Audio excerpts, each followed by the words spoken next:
It's been nearly 2 decades since we got any new, original Dragon Ball material with Akira Toriyama's name attached to it, when Dragon Ball Super was announced. What started as a series of animated films has gone on to become the next canonical chapter in the never-ending sagas of Goku and the Z-Fighters. And what opened the floodgates for these new innings of good was a brand new transformation for the most iconic anime character of all time. Before DBS, Super Saiyan 3 was considered to be the peak of Super Saiyan strength, a form overflowing with such power that it couldn't be sustained beyond a handful of minutes at best. Well, technically there's Super Saiyan 4 for GT fans, and you can check out the anatomy for that form from our Dragon Ball playlist, but with the introduction of Super Saiyan God, the Saiyan race has unlocked a whole new realm of power level that doesn't even register on mortal scales, and it's all thanks to their damnably adaptive anatomies. So let's take a look at the full anatomy of a Super Saiyan God. But before we do that, we have a small request. If you enjoy our content, please give this video a massive thumbs up, share it with your friends, and smash that subscribe button with the notification bell turned to all while you're at it. It really helps us create more of the content that you love,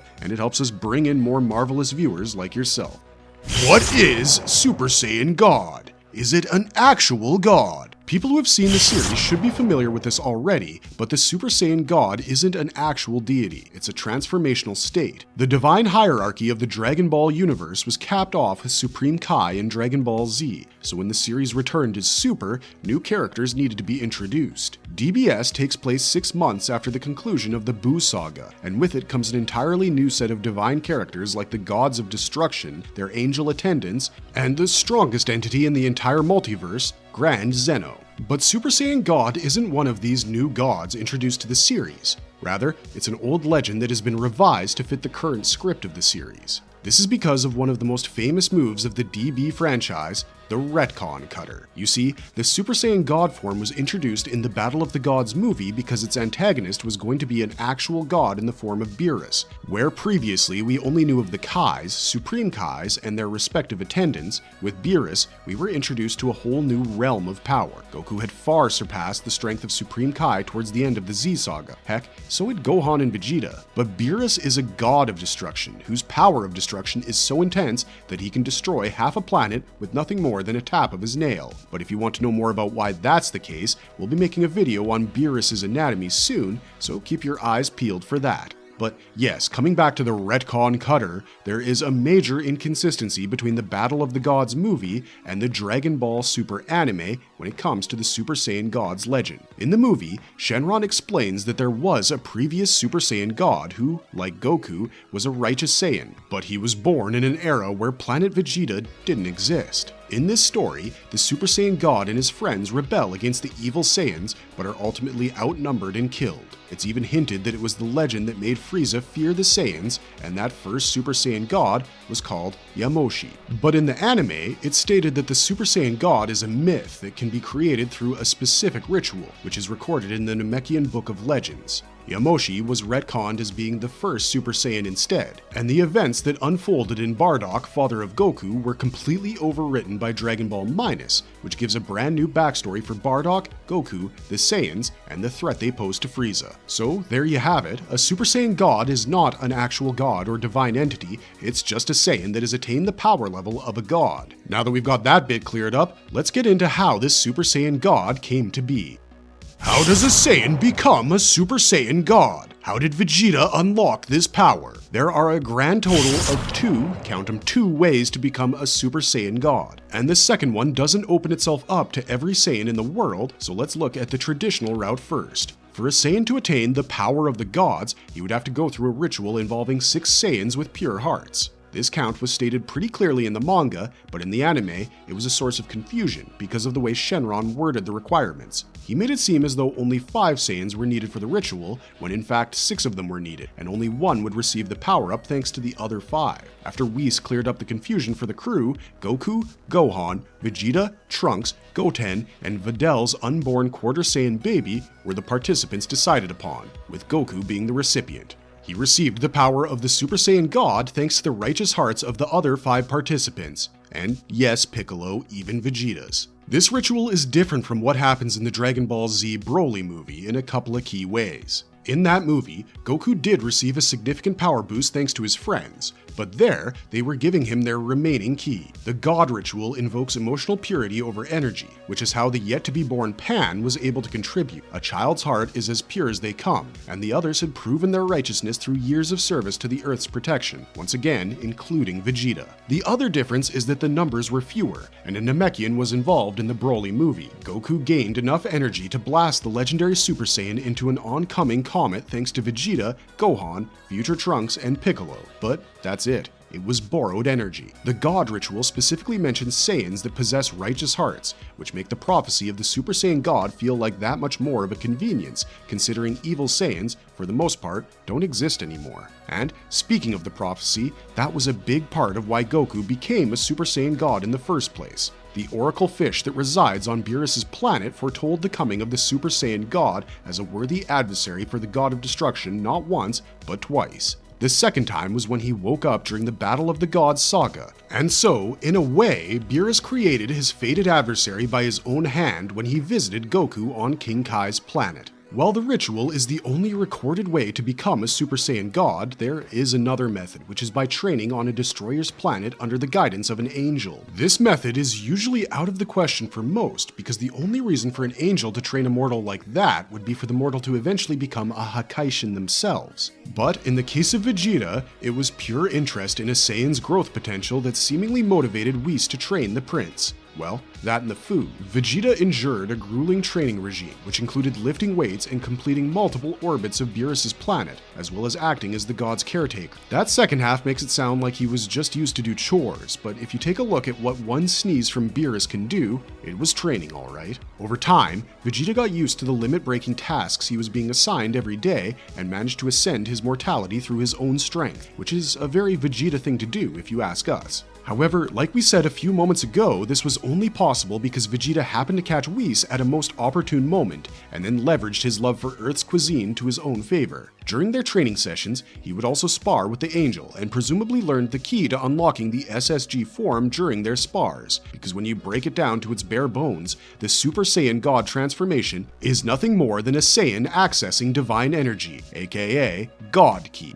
What happens when you become a Super Saiyan God? Why did Goku get thinner after turning SSG? Like we just told you guys, becoming a Super Saiyan God gives the user of the transformation access to divine energy. But what exactly is this divine energy, and how does it affect the user's anatomy? Time for a short DB encyclopedia lesson. Up until the end of Dragon Ball Z, there was only one kind of ki that we saw being used in the series, and that was the regular ki that Goku, his gang, and his enemies harnessed to fight their epic battles. But with the introduction of the Kais, and Supreme Kai in particular, there was a slight discrepancy. In some cases, it was stated that the Z fighters could feel their aura, whereas in others, like during Piccolo's martial arts tournament fight with Supreme Kai, all they felt was an immense pressure. This discrepancy seems to have been used by the DB Super Team to create a brand new concept, God Ki. This type of ki is as simple as it sounds. It's energy that is emitted by a divine being. The quality of God Ki is completely different from regular ki. Usually mortals can't even feel it, which is why when Goku becomes a Super Saiyan God,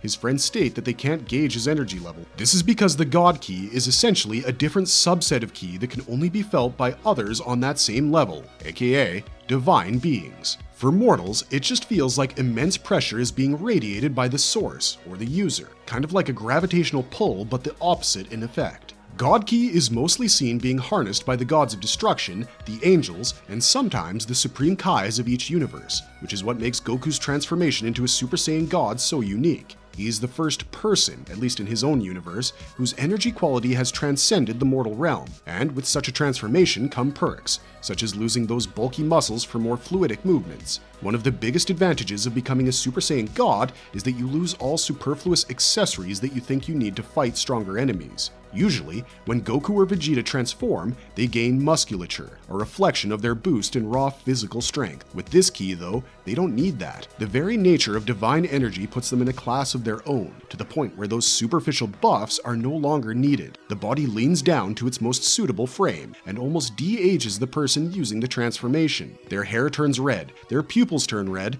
and their aura takes on a flame-like appearance. Their fighting style changes in that they throw fewer punches, and the energy itself does the heavy lifting. Speaking of which, how powerful is SSG? Can it defeat Beerus? How did Goku adapt to the state?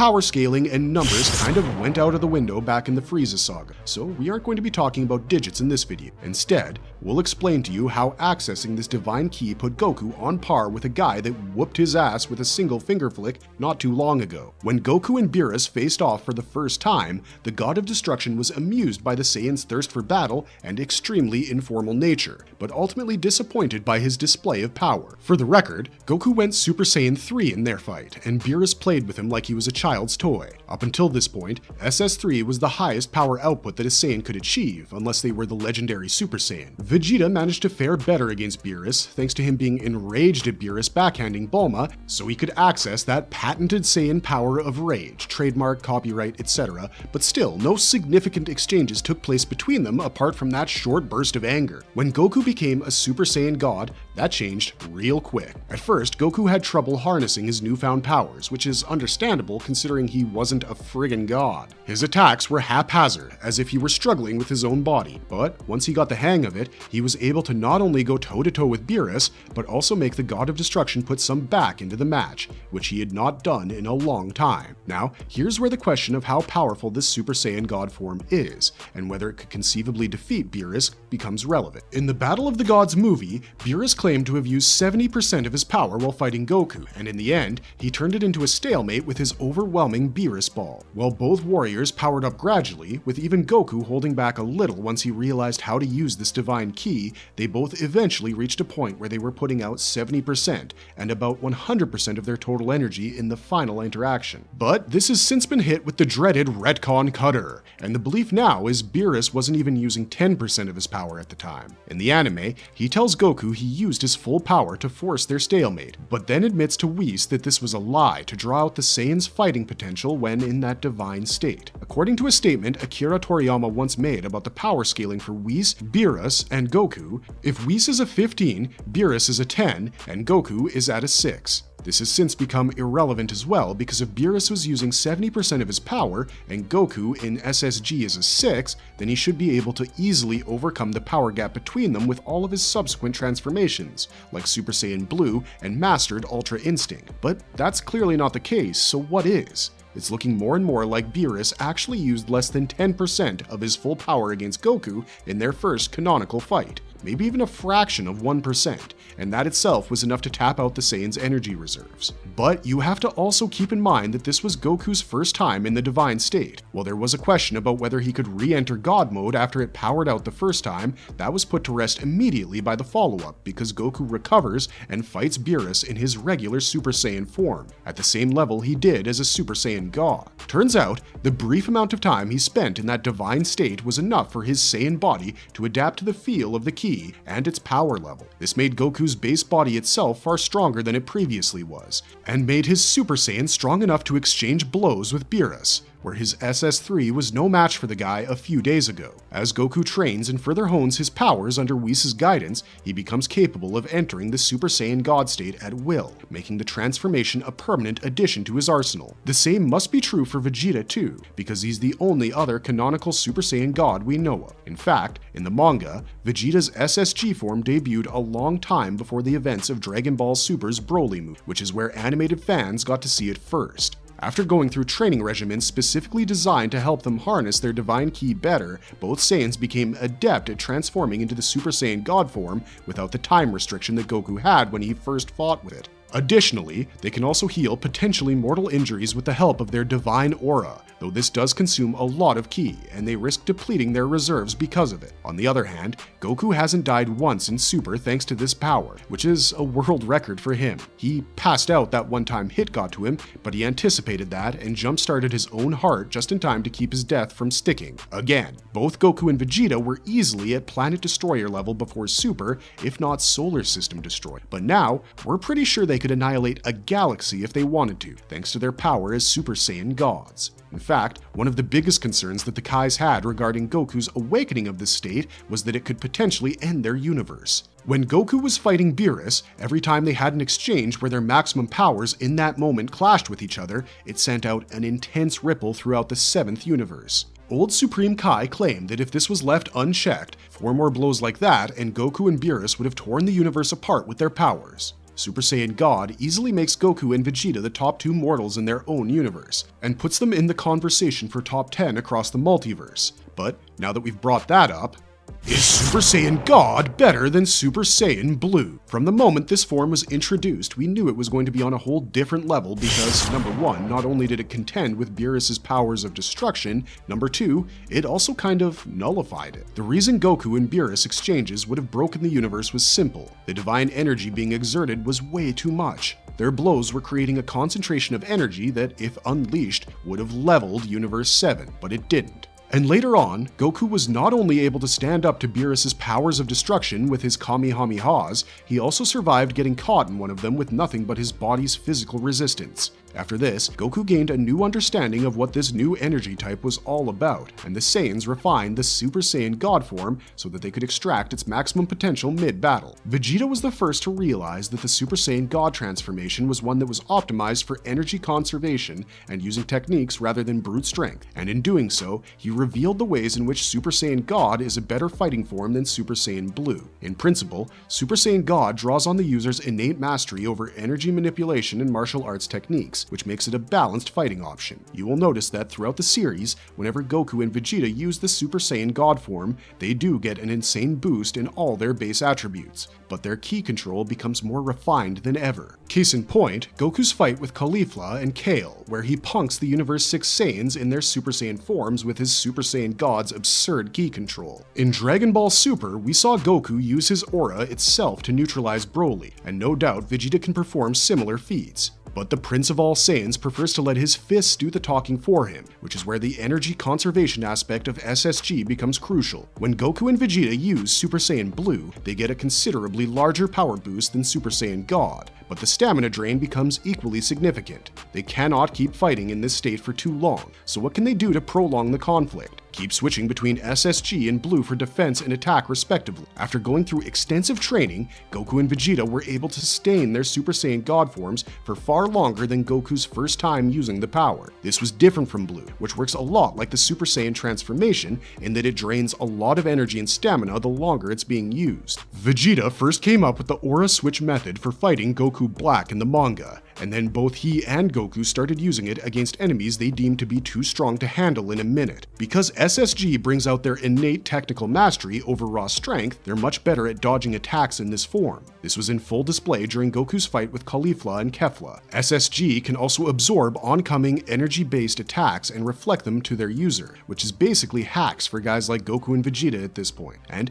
trying to compare enemies that aren't in the upper echelon of strength to this form is irrelevant, because after harnessing Divine Ki, Goku's base form was strong enough to handily deal with Frieza in his final form. So, if you were involved in a long-drawn trench battle with several God-level opponents, you would want to use Super Saiyan God over Super Saiyan Blue, especially if it's a war of attrition. Otherwise, go full power and crush whoever's in front of you.